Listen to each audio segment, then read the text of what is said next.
Tom Cotton, the senator from Arkansas, is under fire for saying that slavery was a necessary evil. That is what he is accused of saying, at least. And this is a problem because Tom Cotton said it and he didn't say it at the same time.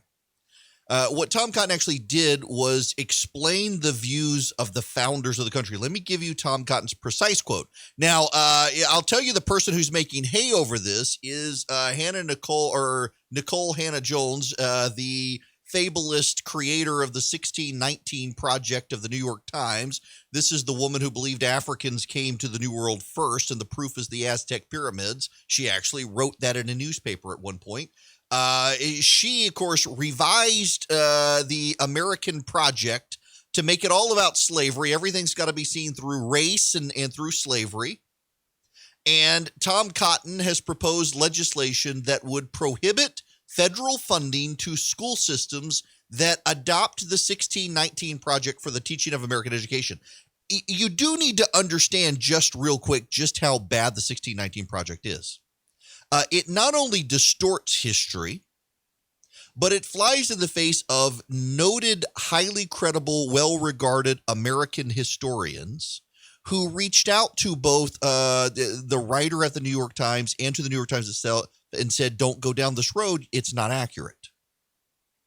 And the New York Times and Hannah Nicole Jones gave them all a middle finger and decided to rewrite American history to claim that the American Revolution existed because the founders needed to rebel against Great Britain in order to protect slavery because Great Britain was going to get rid of slavery. Great Britain would not get rid of slavery until 1833.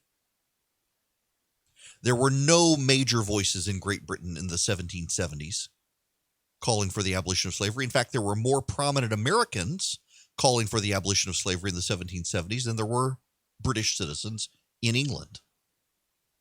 But who cares what actually happened in history? Because they want to rewrite history. Because, history is written by the winners, and they now believe that they can win. The people who hate the United States can win now by rewriting American history to make it something shameful, and it's not. So Tom Cotton has introduced legislation to prohibit it because it's a fable. It's not real. It is Marxist propaganda against the United States. Half the people who support the 1619 Project, I guarantee you, in a war between the U.S. and China would take China's side. But in any event, so Tom Cotton said this. Let me read you the quote. As the founding fathers said, it was a necessary evil upon which the Union was built, but the Union was built in a way, as Lincoln said, to put slavery on the course to its ultimate execution, or ultimate extinction. As the founding fathers said, it was the necessary evil upon which the Union was built, but the Union was built in a way, as Lincoln said, to put slavery on the course to its ultimate extinction. That's what Tom Cotton said. He was explaining that the founding fathers believed it was a necessary evil, and it was necessary to set aside the arguments over slavery in order to win independence from Great Britain. And then they structured the Constitution and the Union in such a way that would ultimately lead to the extinction of slavery. But this has never really been in dispute up until recently by progressive revisionists of the American experiment. I mean, even Thomas Jefferson in the run-up to the Declaration of Independence was telling the Virginia delegates to the Continental Congress that we needed to work towards getting rid of slavery. You had prominent signatories to the Declaration of Independence and the Constitution. Members of the Constitutional Convention saying we needed to get rid of slavery. The compromises within the Constitution were designed to minimize slavery. Remember, the South wanted one-to-one representation within the House of Representatives for slaves and free to dominate Southerners, and the compromise was the Three-Fifths Compromise. It was not designed to put slavery into the Constitution. It was designed to reduce the representation of Southern states in Congress who wanted a one-to-one representation without going so draconian that the Southern states said, nope, we're not going to have this union at all. They tried to thread the needle on creating a more perfect union while also doing what they could to undermine slavery. Remember, they began putting in prohibitions on the slave trade in the Constitution. Before Great Britain did, the United States did.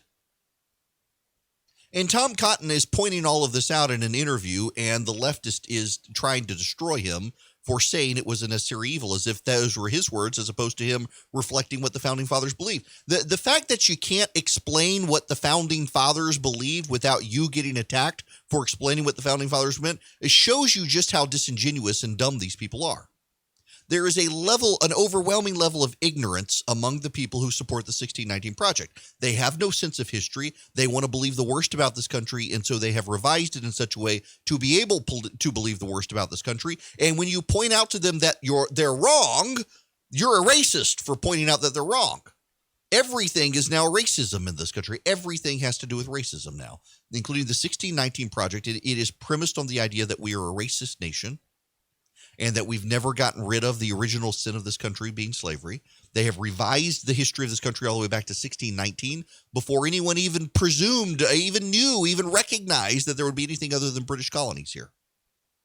It is silly, but that is what has happened.